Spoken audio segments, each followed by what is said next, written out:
নমস্কাৰ বন্ধু বান্ধৱীসকল, আজি আমি জানিম এইটো ভিডিঅ'ৰ জৰিয়তে সপোনত মন্দিৰ দেখাৰ অৰ্থ। সপোন সকলোৱে দেখে আৰু ইয়াৰ অৰ্থ জানিব বিচাৰে। কিছুমান সপোনে শুভ ফল দিয়ে আৰু কিছুমান সপোনে অশুভ ফল দিয়ে। বন্ধু বান্ধৱীসকল, জানো আহক সপোনত মন্দিৰ দেখিলে আমাৰ জীৱনত ইয়াৰ কেনেকুৱা প্ৰভাৱ পৰে। স্বপ্নশাস্ত্ৰ অনুসৰি সপোনত মন্দিৰ দেখা বহুত শুভ সপোন মনা হয়। এই সপোনে এইটো কথাৰ ইংগিত দিয়ে যে অতি সোনকালে আপোনাৰ শুভ ফলৰ প্ৰাপ্তি হ'ব। আপুনি যি কাৰ্য কৰি আছে অতি সোনকালে উন্নতি হ'ব। বন্ধু বান্ধৱীসকল, যদি আপোনালোকে এনেকুৱা শুভ ফল দিয়া সপোন বাৰে বাৰে দেখি আছে, তেনেহ'লে আপোনালোকে নিজৰ পৰিয়াল বা বন্ধুবৰ্গৰ সৈতেও আলোচনা নকৰিব।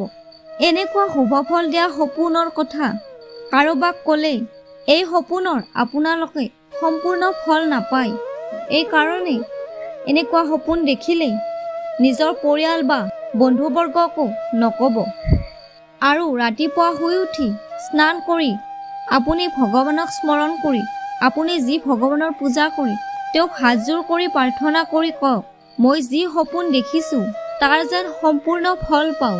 এনেকুৱা কৰিলে আপুনি যি সপোন দেখিছে তাৰ সম্পূৰ্ণ ফল পাব। বন্ধু বান্ধৱীসকল, যদি ভিডিঅ'টো ভাল লাগিছে ভিডিঅ'টো লাইক কৰিব আৰু চেনেলটো ছাবস্ক্ৰাইব কৰিব।